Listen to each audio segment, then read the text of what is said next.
You walk into any gun shop today, and the counter is flooded with the latest whiz-bang cartridges.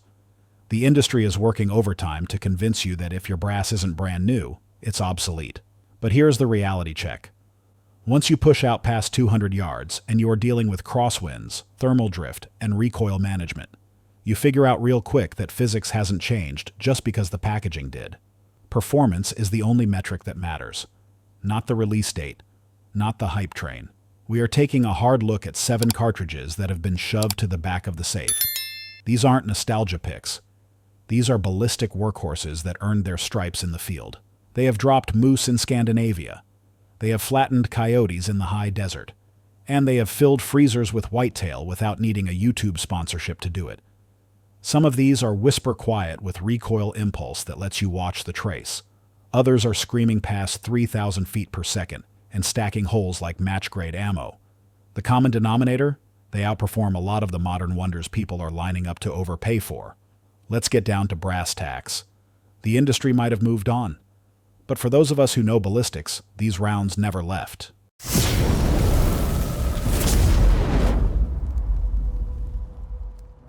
Number 7.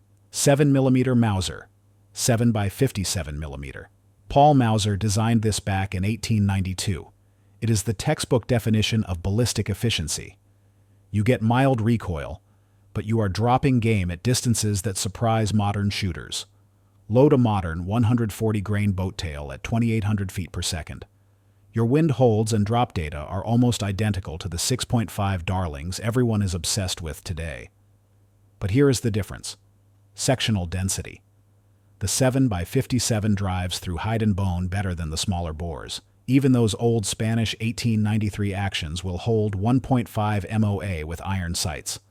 Put a scope on a Ruger No. 1, and those groups shrink to sub-MOA. Hunters love this round because it does the work without punishing your shoulder. WDM Bell used the 275 Rigby, which is just the British name for this round, to take elephants with brain shots. For us in North America, a 150-grain Nosler partition at 2,700 feet per second retains nearly 1,800 FPS at 300 yards. That is plenty of steam for elk lungs. It feeds flawlessly, and whether you have a 22 or 24-inch barrel, the velocity is consistent. This cartridge is the parent case for the 30-06 and the 257 Roberts, but the original stands on its own. Accuracy, authority, comfort. The 7x57 has been proving that for over a century. Number 6. 280 Remington. In 1957, Remington took the 30-06 case, necked it down to 7 mil, pushed the shoulder forward 50 thousandths, and accidentally created one of the most balanced hunting cartridges in history. The problem was their marketing department. Run a 140-grain AccuBond at 3,000 feet per second. It shoots flatter than a 270 Winchester and drifts less in the wind.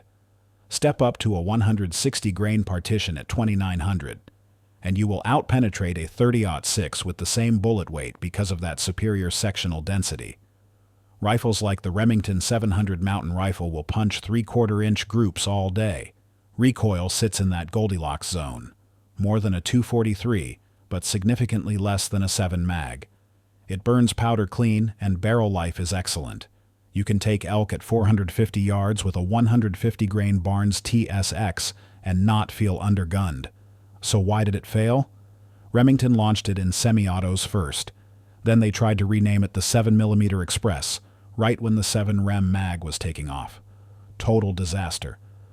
But for the guys who reload, 60 grains of slow-burning powder behind a bonded 150, whitetails at 80 yards, antelope at 400.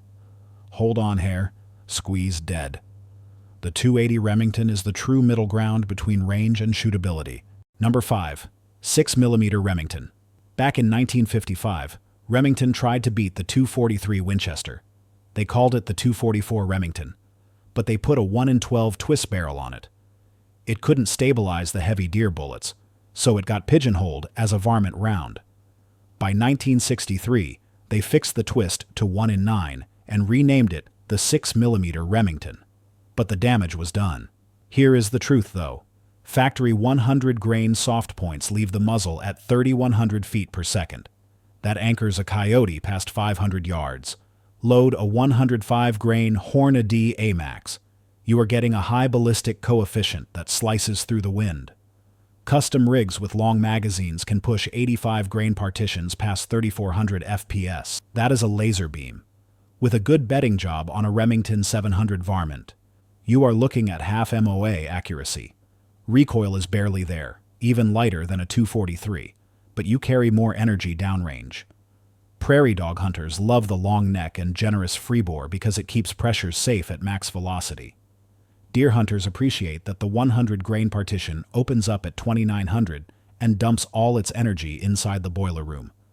Versatility is the name of the game here. Swap your projectile, and you go from vaporizing varmints to filling the freezer with one rifle. Number 4. 264 Winchester Magnum. 1959. Winchester drops the Model 70 Westerner with a 26-inch barrel. Chambered in the speed demon known as the 264 Winchester Magnum, it threw a 140 grain Spitzer at 3,200 feet per second. Back then, the steel was not up to the task.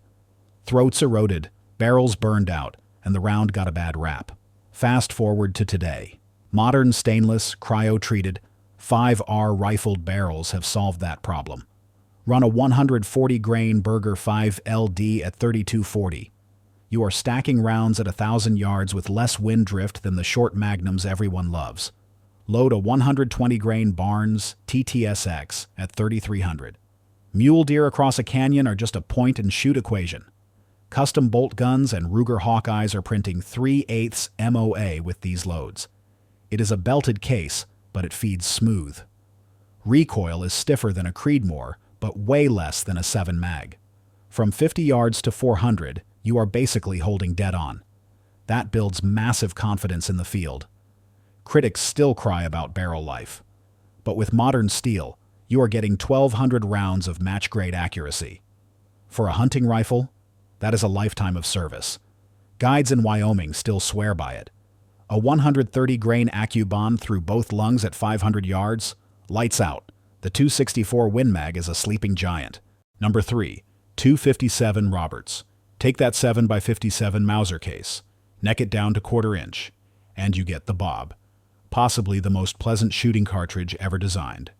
Send a 117 grain Sierra Pro Hunter at 3,000 FPS. It is still carrying 2,000 feet per second at 400 yards.